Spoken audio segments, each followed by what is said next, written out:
goes live in 2 minutes.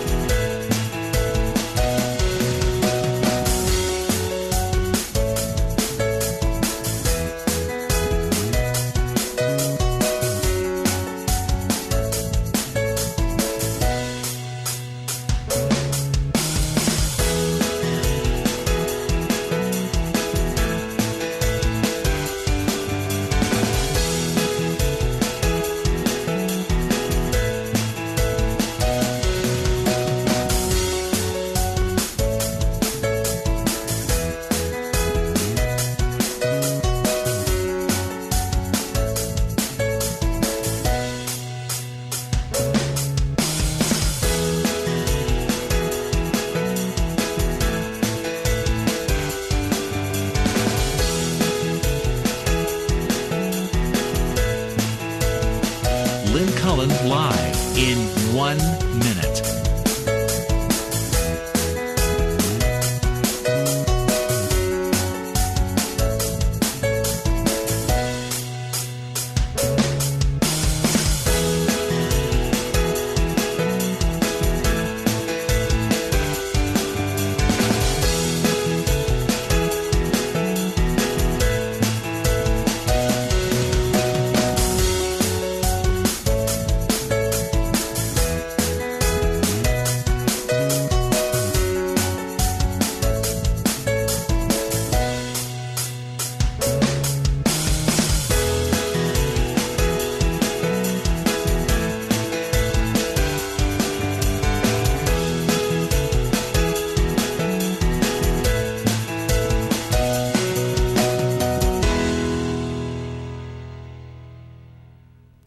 Welcome to Lynn Cullen Live at pghcitypaper.com. Email your questions and comments to Lynn at pghcitypaper.com.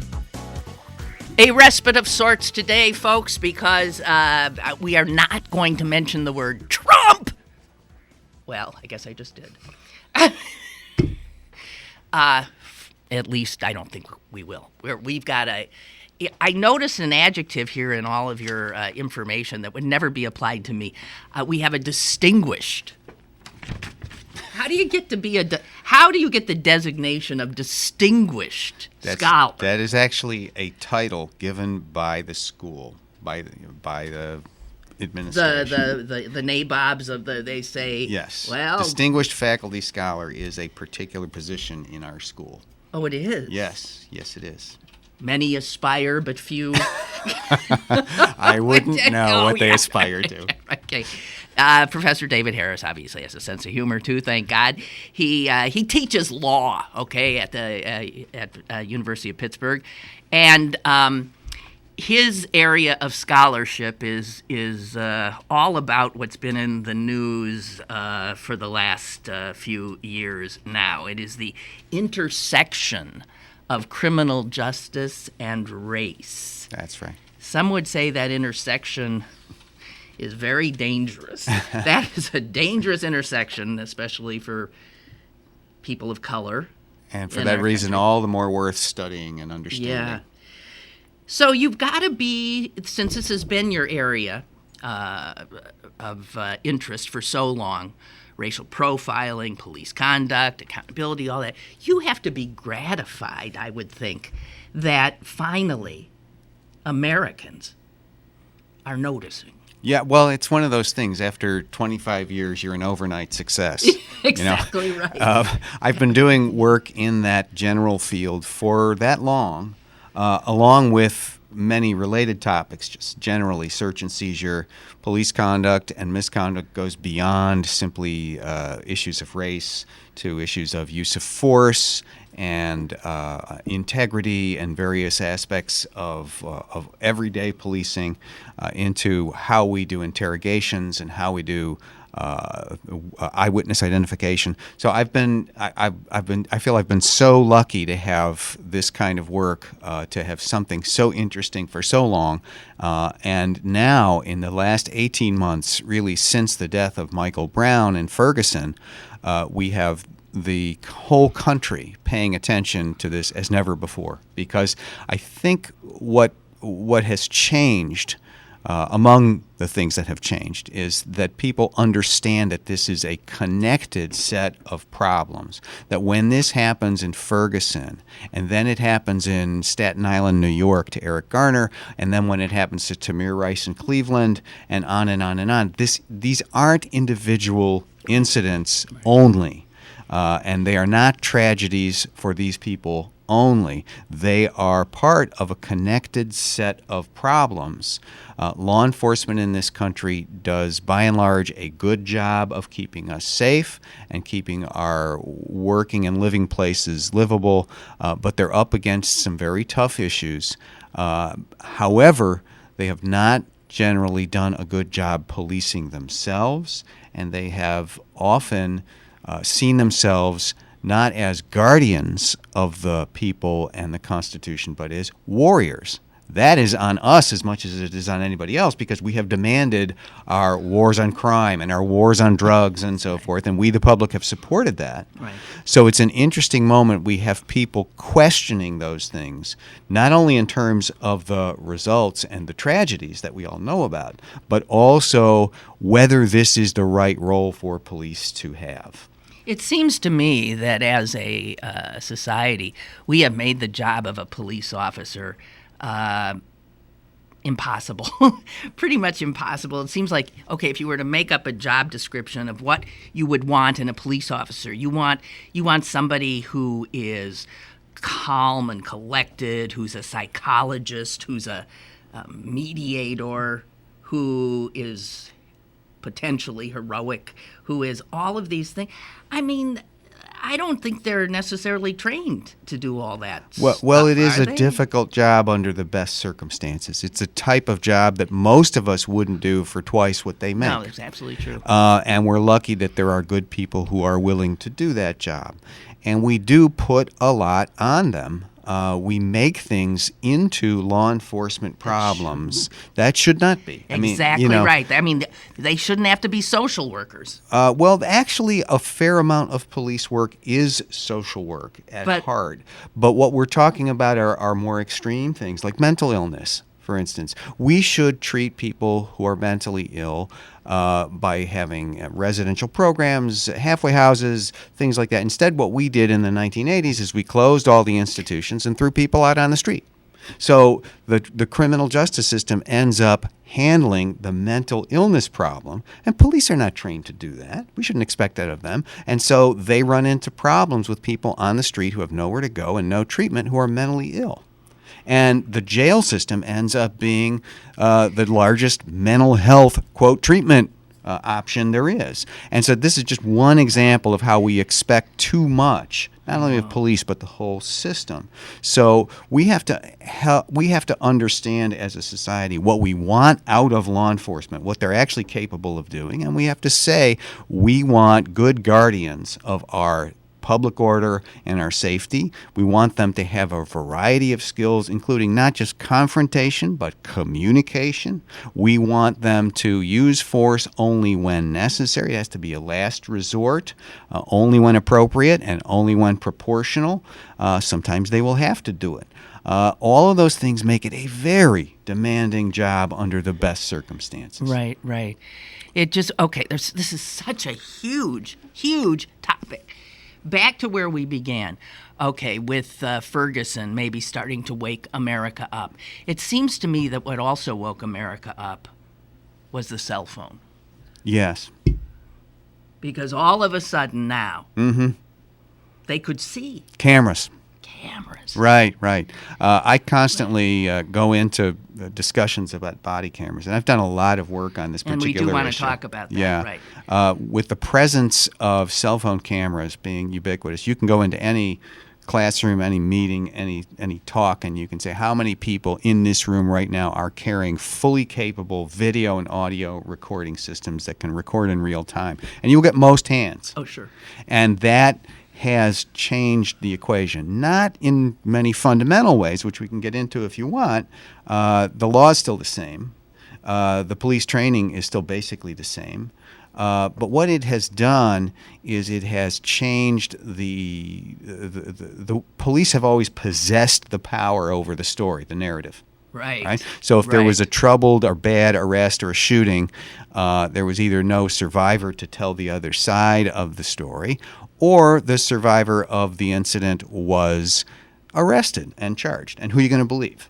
Right? That's right. So the police have owned the story. The cell phone camera has changed that. It has taken back some of the power over the narrative. So, cell phone video, even body cameras, they're not going to change some of these fundamentals. They won't change the law. They won't change use of force policy. What they can do is they can show, no, actually, this does happen. These things that people have been saying for years sometimes. And in individual incidents, no, here is what happened. It's not what was said, not what was put in the report. And that is a very significant difference. Yes. Use of force policy. Yes. This came up with the recent, not the last situation in Wilkinsburg, but the one before it, with the father and son drinking at a gazebo and arguing, and two police approach. Yes. And do not de-escalate. Somehow escalation occurs, and then before you know it, you've got this, I don't know if you saw the video, you've got like 10, 11 police officers just dogging the heels of this one man who keeps trying to get away from them, walking away. He ends up dead like a few seconds later. He's dead. Why?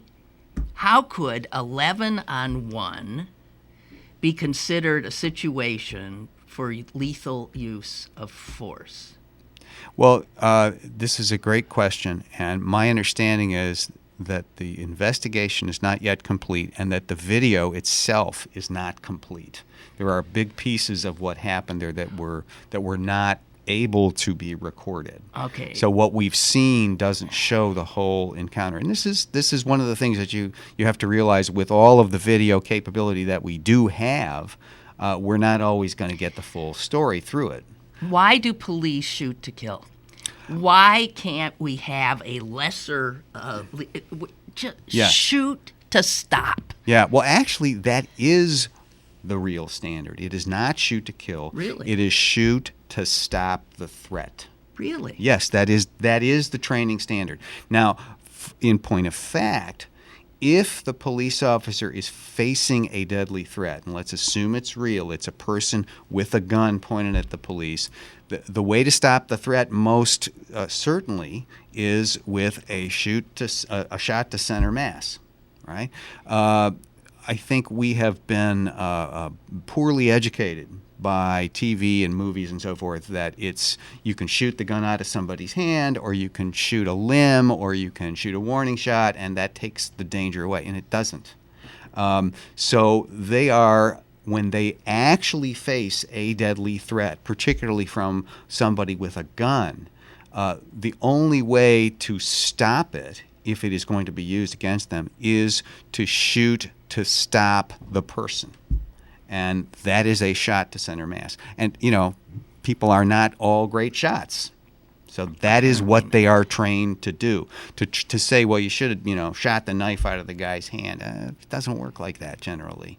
So what we have to do is train police and have standards for police that keep these situations from developing in the first place. Right? So more emphasis on de-escalation, more emphasis on communicating with people to talk them down from situations like this. Now, it's not always going to be possible. Even in people who are very good at it, it's not always possible. And when you have a lot of people with guns can pose a threat at distance in a way that, say, a knife cannot. But what we have to do is to say to our police, and the LAPD has just yesterday changed its policy to be more reflective of this, is that we want use of deadly force to be the last option. We want that used only when other things have not helped. We don't want people going there first. We don't want the officer getting out of the car, as in the Laquan McDonald video from Chicago that we saw, just showing up on a scene and starting to shoot. I mean, that isn't the right way to go. Well, what do you think with Tamir Rice in Cleveland? What about that one? That That is so disheartening, because what you see is a police officer pulling up on the scene and just seconds later opening fire. There are many ways that you could think that might have gone differently. Did the police actually have to get that close to him? Could they not have pulled up at a distance, ordered him to drop the object, whatever it was?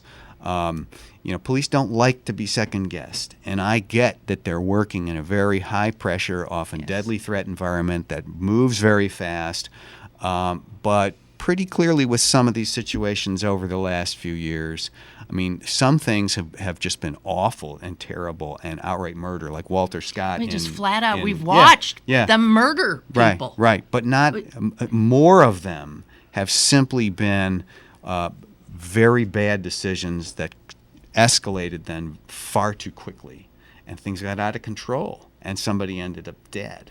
And so you have to put an emphasis on not getting to that point, in keeping things, backing things down.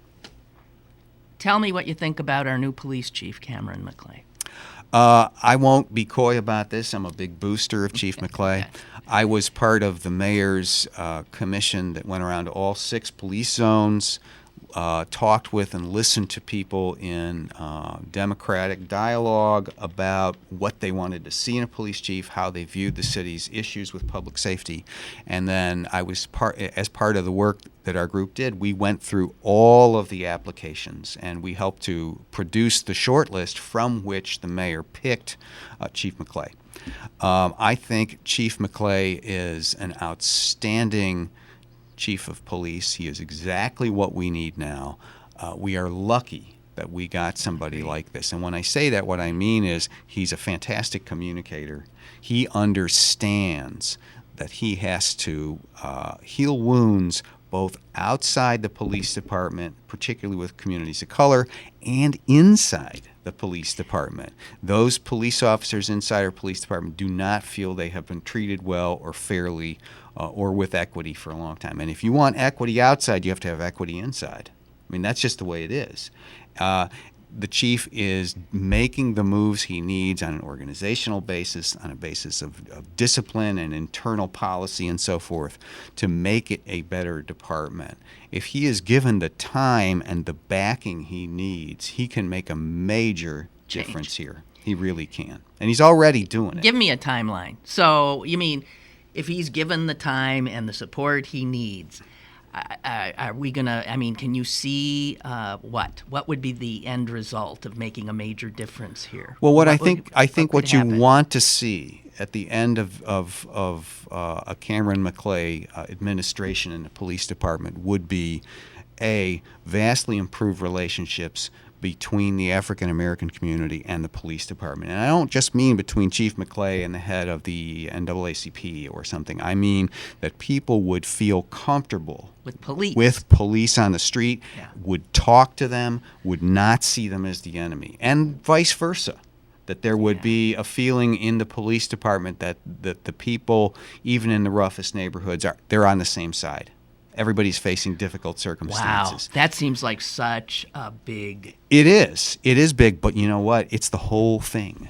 Because you can have a very good, well-trained police department, if they don't have the support of the people that they serve, if they don't get information from the people that they serve, they're going to constantly be rolling the stone uphill. If the people want to do the best they can, but they don't feel that they have a police department that they can trust, that there have been too many incidents and so forth. If we're not all together in this, we don't trust each other. Trust sounds very soft next to the decades of tough guy policing we've had all over this country. But trust is what it's all about, because we have to be in a relationship where we work on this together. And that is what brings a safer, better city, a better place to live. So we have, though, this whole new kind of warrior class of police with their unbelief. We saw in the G20 this. I hung out downtown during it. I felt like I was in some kind of dystopian, unbelievable bad movie. Yeah. I could not believe what I was seeing. Yeah, the G20 was sort of an unfortunate moment, and I think there would be a lot of a lot of different interpretations of what happened during the G20. What we do know is that the G20 and events like that are the exception, in the sense that what we do in day to day is people walking around, going to work, living their lives. That's what we actually have to think about going forward. And the warrior mentality, to the extent that it has become a part of modern policing, really has to go. There are very limited circumstances where you need that equipment and you need those things, but generally speaking, you don't. You don't want those things. You want people to be able to approach you. You want to have a mutual feeling that you're there doing the same things, making a better city.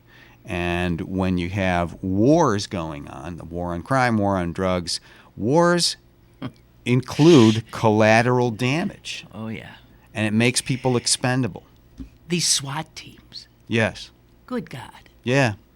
Necessary in certain limited circumstances. Very limited circumstances. Yes. They're used now Yeah. Constantly. Yeah. And that seems to escalate us and terrify people. Yes. You know, Does there Cameron was- McClay... you have to have a SWAT team in a modern large police department. It's a question of how you use it and how you deploy it. I will say this, when we had Occupy going on here, as in many other cities, there were units, not necessarily SWAT units, but riot control and body armor and shield units in the Pittsburgh Police Department. But they did the right thing with them. They kept them away, close by, but out of sight, so it didn't escalate things. All right, so there are better and worse ways to use those and handle those. The most interesting thing I've heard about SWAT teams, which have just grown and they're everywhere. Every little police department has a SWAT team now. I know. I have a new podcast that is set to come I was out. going to get to that. Well, yes. one of my guests was the guy who has led the SWAT team in Kansas City, Missouri for years. And his approach through doing this work has become so different. He doesn't approach his job as get out of our way, everybody down, we're the military essentially. Yeah. He gives everybody respect. And this is a SWAT team leader. And he looks at policing much differently. And it's that mentality, starting with respect, that I think could do a lot of good for us. Let me bounce back to cameras again. Mm-hmm. These ubiquitous cameras, because not only are people carrying these cell phones, but it seems like every time there's a crime, police are reviewing security camera video on every corner, in every establishment.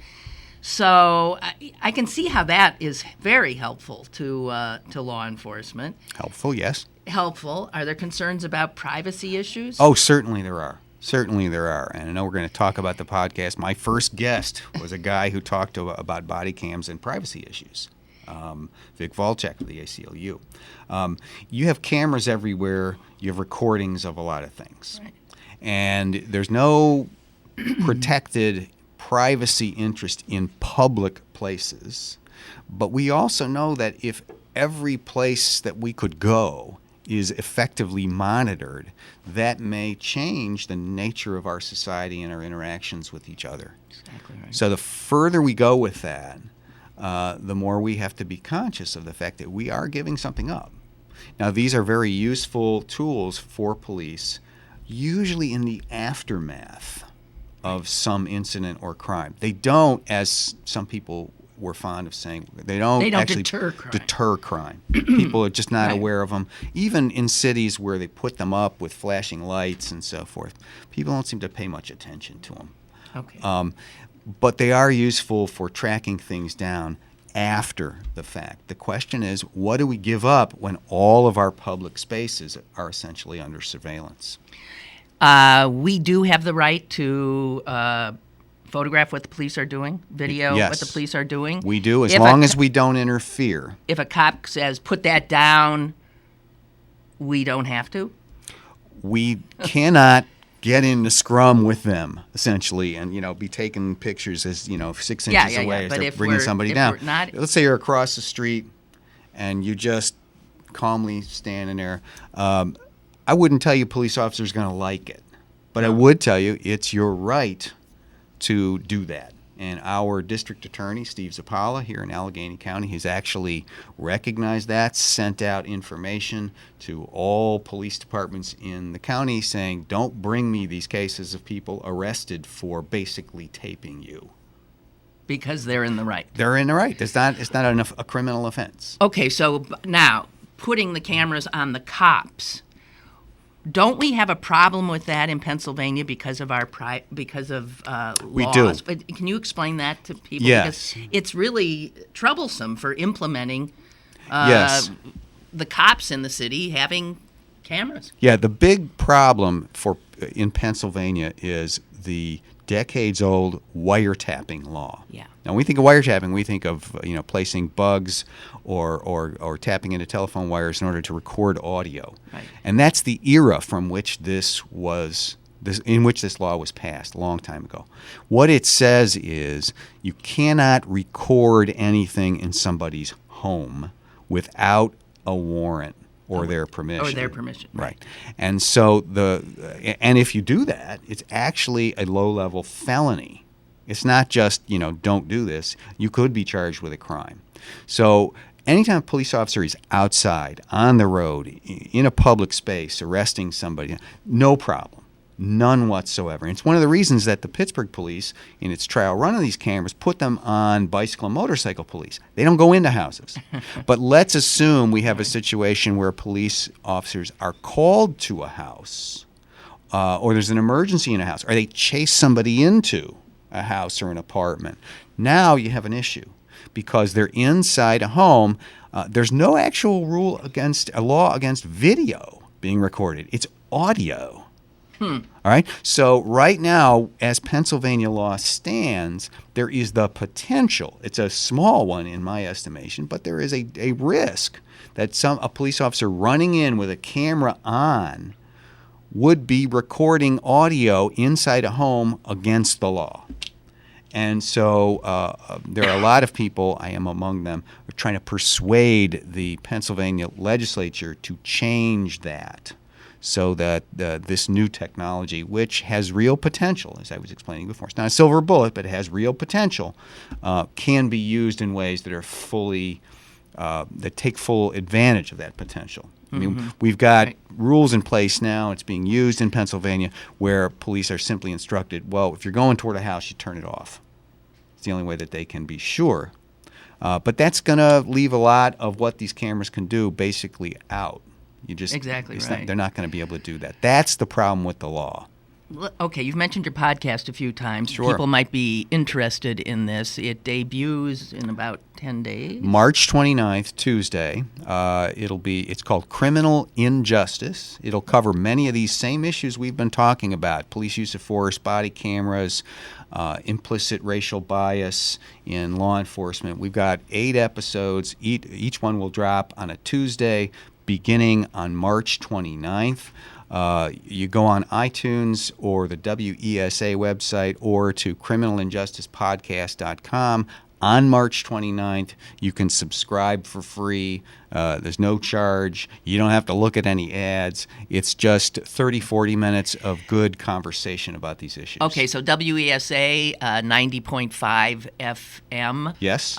They're the producers of this. Okay, so you can go to their website and get access as well. Yes. Again, it's Criminal Injustice. Yes. criminalinjusticepodcast.com. Cool. And that website and the subscription function will become active March 29th, Tuesday, which is a week from this coming Tuesday as we sit here. Everyone's getting into podcasts. Yes, right. That's right. On demand. It's an on-demand world. It is. It is indeed. Yes. Did I see a statistic that it literally made my jaw drop? I know we incarcerate people in this country with a greater frequency than almost any place in the universe. Did I see that of all the imprisoned human beings in the world, 25% of them are imprisoned in this country. You got that exactly right. It's that bad. Well, we're 4% of the world's population, and we have 25% of the world's prisoners. Jeez. Look at it this way. What about you mean not Russia, the gulags, not the Chinese? No. Remember, Americans like to be number one. Gosh. We are number one in it's imprisoning our fellow citizens. Dear God. Yeah. We have essentially run an experiment over the last 30 years in mass incarceration on a scale that no country has ever done. And, excepting wartime or things like Joseph Stalin or something like that. But it was wartime. Right. It was the war on drugs. Right, okay. It was, yeah. And that's what we've done in a way that has produced these populations. It has been a failed policy by almost any reckoning. It has been responsible for some of the reduction in crime we've seen in the last 20 years, but nothing like anything that would justify the cost and the damage to people and societies that we're seeing. Okay, so 25% of the incarcerated people in the world are incarcerated here in the United States. And what percentage of those people are people of color? A disproportionate number and percentage. So you have a black population in this country of 12-13% overall. In some places it's higher, major cities, parts of the South, but they are a far higher proportion of the incarcerated population than the general population. And this varies a lot by state. The disproportion varies a lot. So among the states with the highest disproportion of people of color in their prisons. Are we one of them? Actually, we're not at the top, but you'd never guess what the top ones are. Wisconsin and Minnesota. Hey, I'm from Wisconsin. Yeah, Minnesota too. Oh. Yeah. Well, we hardly have any people of color. Well, that's part of the problem. The ones that are there, and in both states you have significant American native tribal populations, and right. You have some other immigrant populations. But those states in the last 10 years have woken up to the reality that they have the highest disproportions in the United States. So this is a nationwide Does problem. that mean even Governor Scott Walker of Wisconsin is now in favor of criminal justice reform?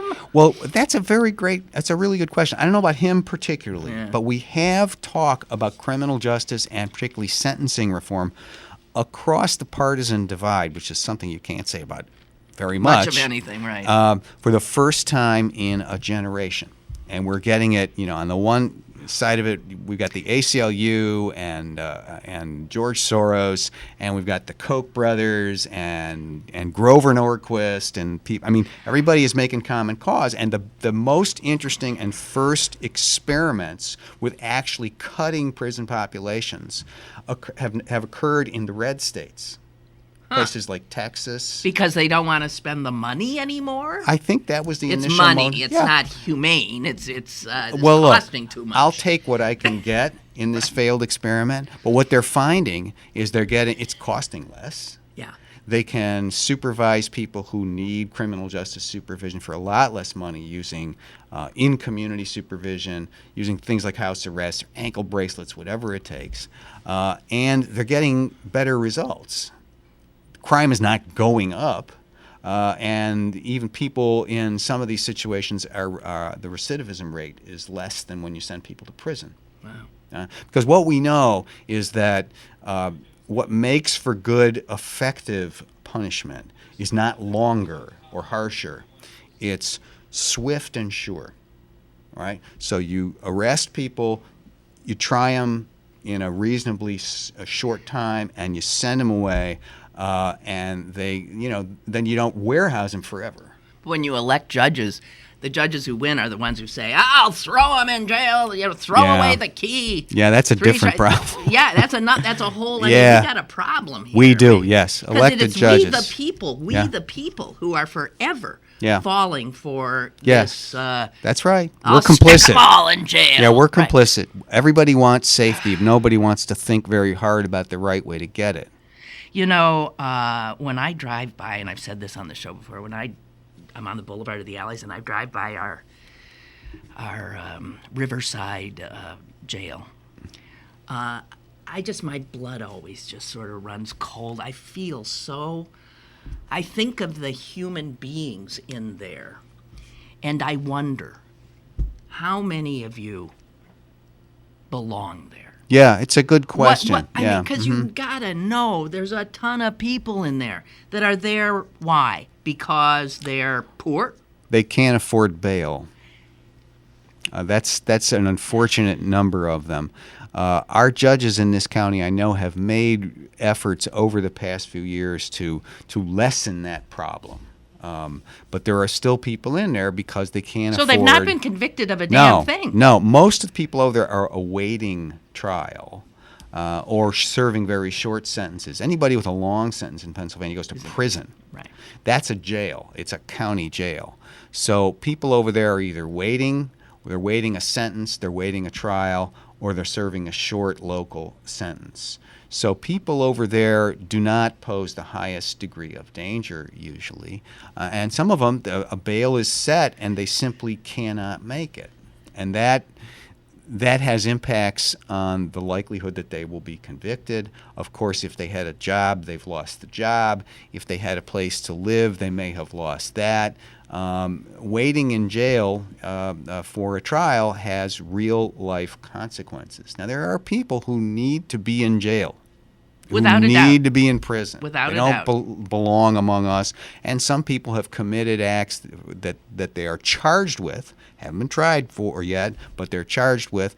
And those acts and their prior records, both of what they've done and their likelihood of showing up for court, don't make them a good bet for release. Mm-hmm. So you have to pay attention to those things. But to hold people before a trial simply because they can't make a bail in a low amount is basically people are in there because they're poor. That's exactly right. Not all of them, but some of them.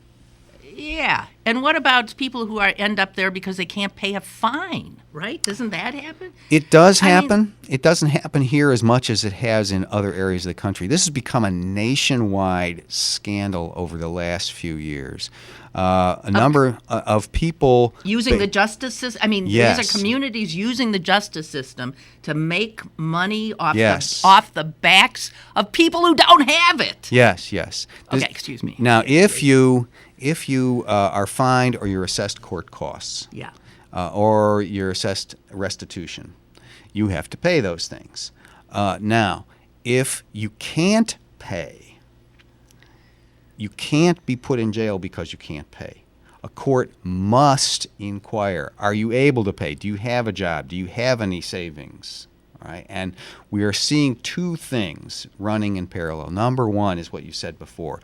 These communities, often small communities, basically running their justice system, their police and their courts on jacked up fines and fees that are assessed against people getting excess number of tickets and citations. Ferguson was Exhibit A. Yeah. Whatever else you want to say about what happened there, it blew the lid off of this set of practices. Which, by the way, were proliferating all over. It wasn't just Ferguson, No. Missouri. It was every suburban community in Missouri. In fact, Ferguson was not the worst. No, not. A community called Jennings was the worst. And I recommend any citizen look at that report generated not about the shooting of Michael Brown, which is itself quite interesting, but the report about the Justice Ferguson. Department. Yes. And this is happening all over the country, not just in St. Louis County, Missouri, not just in Missouri. The ACLU in Ohio produced a report about this in Ohio not long ago, before any of the Ferguson stuff happened.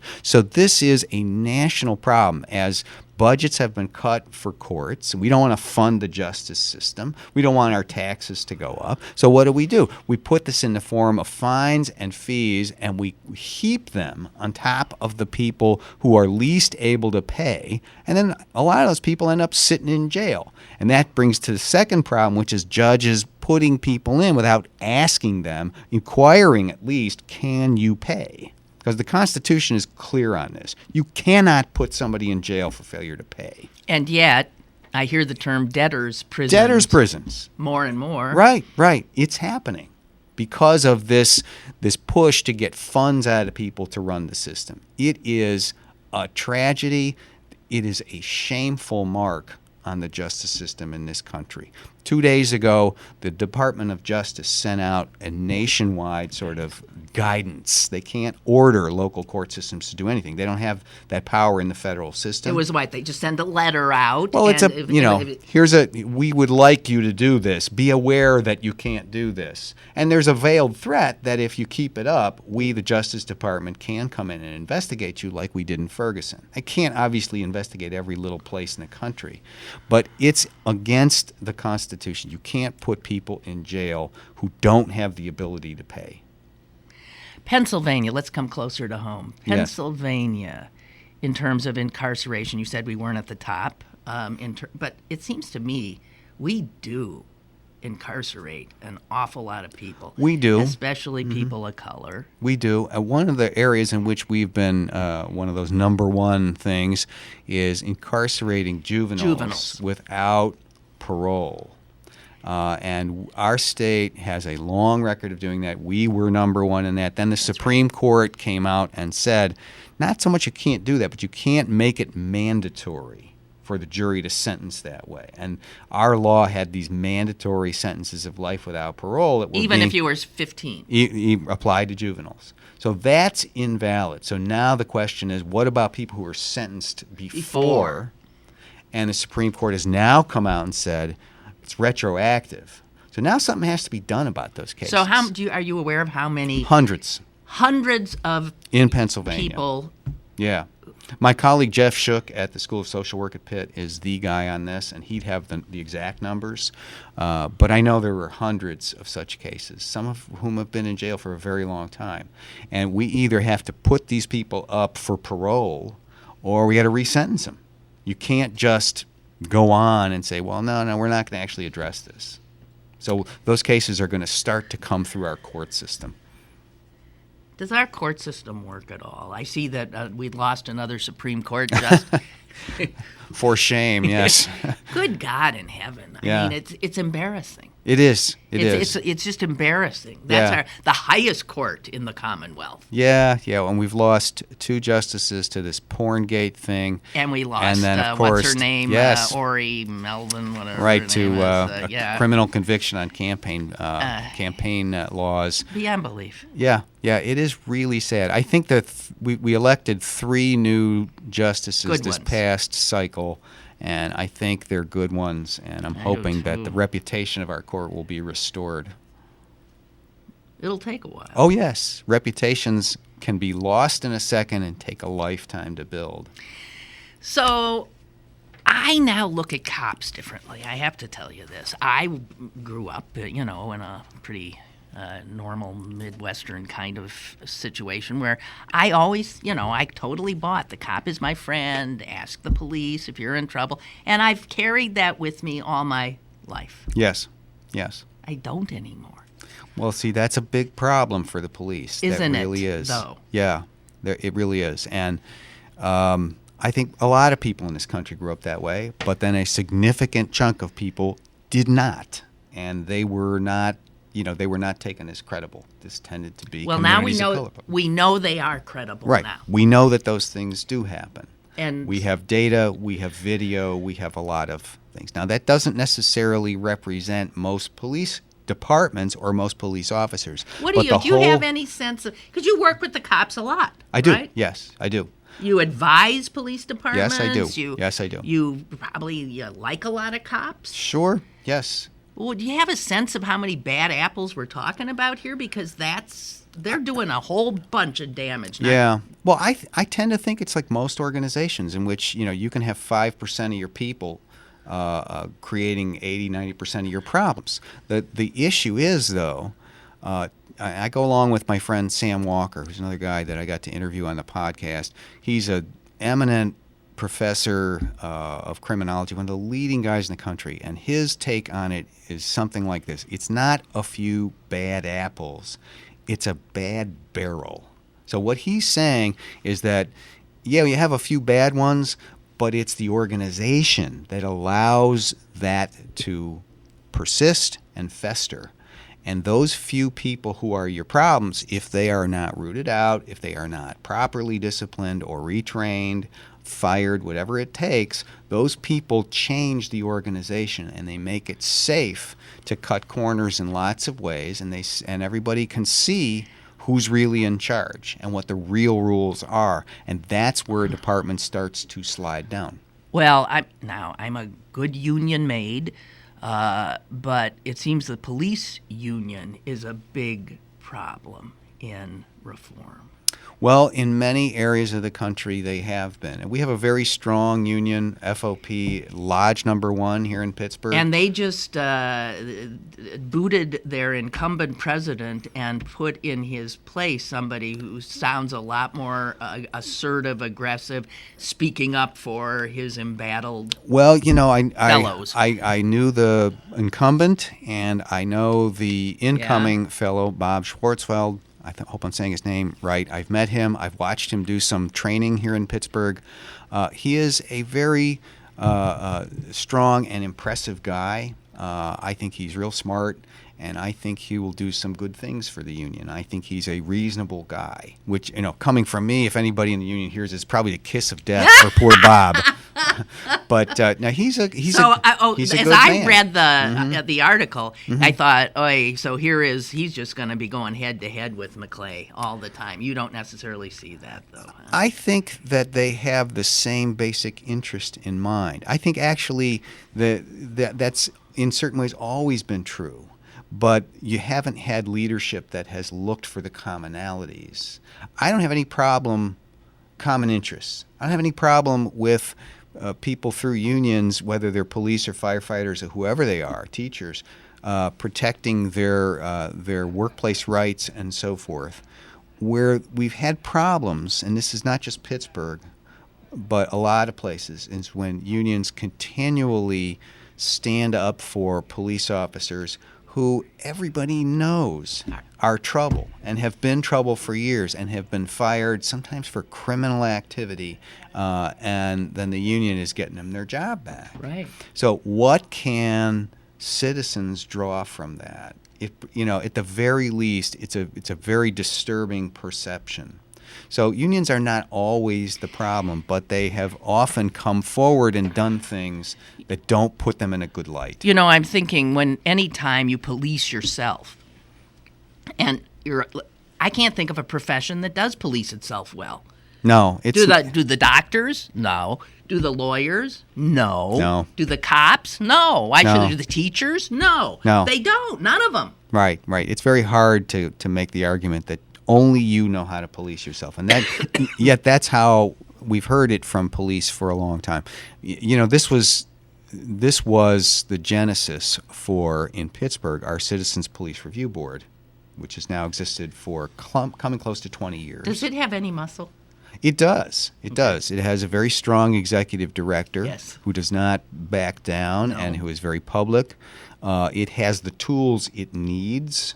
There are a whole bunch of citizen review boards all over the country. Most of them don't have the tools they need. They need subpoena power. They need an independent board, an independent budget. They need independent investigators.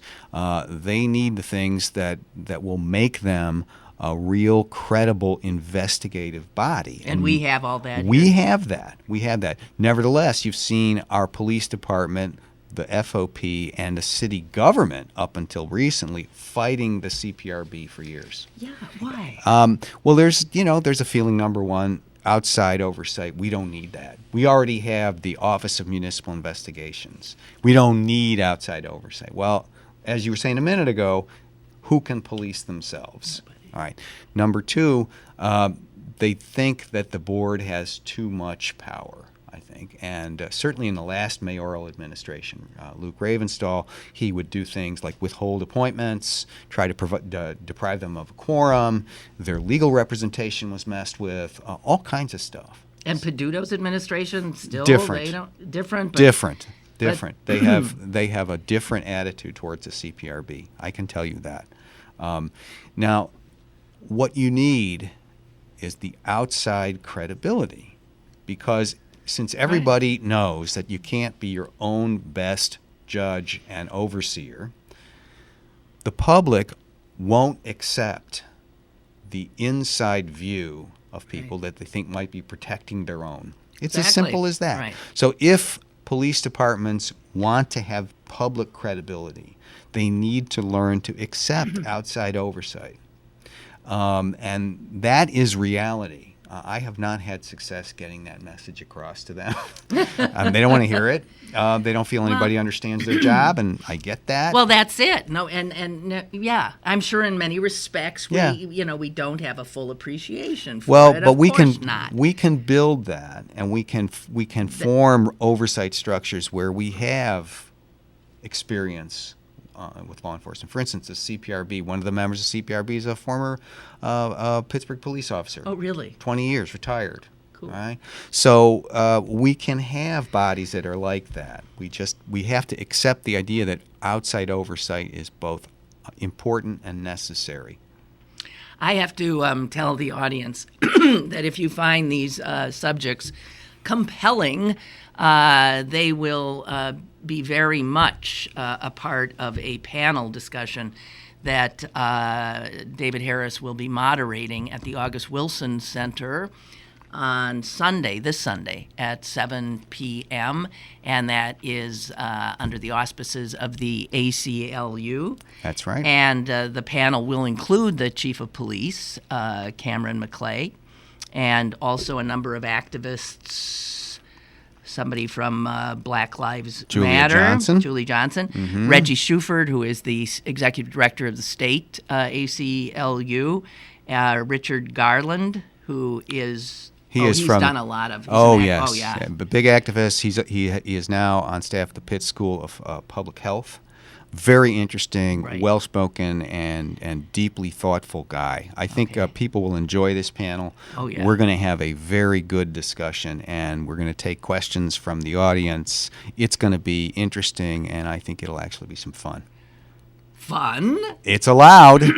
All right. Well, we'll see. I'm going to be there. I just want you to know that you are all invited. It is free of charge, 7 p.m., with this stellar lineup on this issue, and it's being called Justice Matters, not to be confused with Criminal Injustice, which is the podcast that will kick off March 29th in conjunction with WESA FM. So I have another question. I am sickened by so much in the justice system, but I'm sickened by the fact that Pennsylvania is one of might be the only state where you can serve, let's say, 40 years in prison, maybe even death row, all of a sudden be found to be innocent. Oh, yeah. Oh, gee, we're sorry. Yes. And put out on the street with an apology. Or not. Mm-hmm. And the state is done. They owe that person nothing for taking their lives, ruining their lives. I mean, there are states I think of as seriously backward that actually give people compensation of some sort. There's no way to compensate. What the hell is wrong with us? I think it's a very strong and serious question. We should be, if we make a mistake, that's us, and we should be willing to have some kind of compensation for people who end up serving prison sentences wrongfully, and we don't. And it's a stark thing that you could have that big a mistake with that kind of impact and simply say, well, okay, you're out. My bad. Yeah. Sorry. That to me is not the kind of country we should want to be. And as you say, Lynn, there are many states who offer at least some compensation to people. I think most do. Most do. It is Texas I hate Texas does. Right. Texas has done a lot to change its justice system. It was seriously over the top bad for so many years. Well, it's still pretty bad. Well, they've made a lot of changes. I got to say, I've been down there. I've been looking at it, both to their Really? prison system, their forensic system. They have very active innocence projects there in Texas. We have one in Philadelphia that was actually about to open an office here in Pittsburgh. Their district attorney's offices have conviction integrity units in their two biggest cities. They have done a lot to turn around. They had much farther to go than Can lots you of other imagine states. how many innocent people that Texas has executed? They have executed some. It And is you beyond know, challenge. it's Yeah. There was a period. I was doing a lot of work for my last book called Failed Evidence. There was a period in which Dallas County, I think that's the name of the county that includes Dallas, that county had more convictions overturned through DNA. So more DNA exonerations from that county than all but a small handful of states. So one county alone. And that was because of their attitude for years and years. It was just gung-ho, convictions at any price, rules and ethics be damned. There was competition to get the longest sentences. I mean, crazy stuff. dear God. And when you have that kind of a war, we said this before, bad things happen. People get hurt. Okay, I want to, again, staying with our own Commonwealth. I understand that, again, if you're poor in this Commonwealth and you find yourself in the clutches of the criminal justice system, you're right to be have somebody in your corner who knows what they're doing, like a lawyer, is there. There's that right you have, Yes, right? that's right. Correct. However, the access to somebody like that is problematic since the state of Pennsylvania in no way funds That's right. public defenders, Yes. leaving it to each individual county, Correct. Yes. some of whom don't probably even put a penny into the pot for it. Now this is. So, I mean, how is this justice? It's not. It's not. I mean, the Supreme Court says you're charged with a felony or a misdemeanor, and if you're going to be sentenced to jail, you get a lawyer. That's our right. That's our basic Sixth Amendment right under the Constitution. In reality? It leaves to the states the reality of how to implement that right. We are now the only state where the state itself supplies no funding for public defense services. The only state. The only state. We were together with Utah for a long time, but that's it. We are now the only state. So that leaves it to each individual county. Some counties are better resourced than others. We all know that. And so they can choose how much money to put towards this project and in what form they want to do it. So they don't have to have a public defender's office. They could have just appointed private lawyers for each case. Right. They could have a contract system in which, firms would bid or individual lawyers would bid. I'll supply all the criminal defense that the county needs for a year for this flat amount. And you can guess how that's going to go. I mean, there's only one way to make more money, and that's to put less time into each case. All right? And so... I mean, so there are counties where they do that. They farm it out to one... Not necessarily one, but some that's an option for them. They can do it any way they want, and as long as nobody challenges the constitutionality of it, they're going to be fine. And they're going to have whatever the county wants to put in is going to be what the public defender's office has. All right? So we live in a county with a big city, and we are relatively well off. And yet you would, I think, have people saying that our public defense operation here in Allegheny County does not get all the resources it needs. Right. Philadelphia has the legendary Defender Service that has been there for many years. They're very good. But most counties just don't have anything that would approach either our office here or the one in Philadelphia. And because of that, the existence of the right is just the opening idea. It can be it has to be implemented. Increasing. I mean, that I'm starting to feel that way about the right to abortion. It's the same kind of thing. Oh yeah, ladies, you have the right. You got the right. Yeah. Now try to find a place that you can do it. Right, and this is something. How is that a right if you don't have access? Well, if you have a right, and it's only on paper, it's really no right at all. Exactly. And the court has said that in any number of contexts. If you want it to be more than what they call a form of words, you have to put something behind it. And we in this state are far behind most other states in how we do that. Even people who are prosecutors should, and many do, recognize the fundamental importance of good criminal defense organizations, because we don't live in a system that is one-sided. It's adversarial. And so if you want the truth to out, if you want the public to have confidence, You have to have both sides. Right. Ay.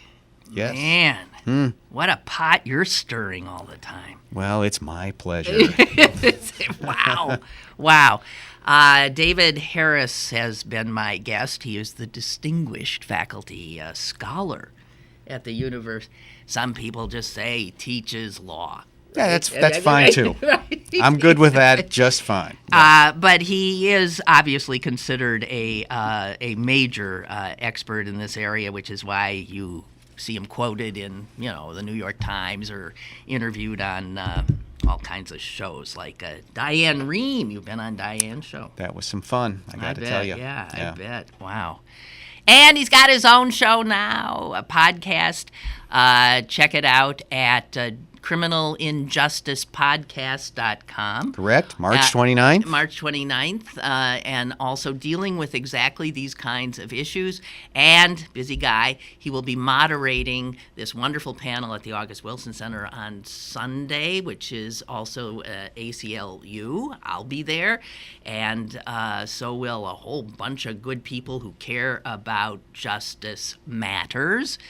And you're invited, free of charge, 7 p.m., and I hope to see you there. Thank you so much. Hey, it's been my pleasure. Thank you for having me. Thank you. I hope we can do it again sometime. We will. And as for you, Trump tomorrow, okay?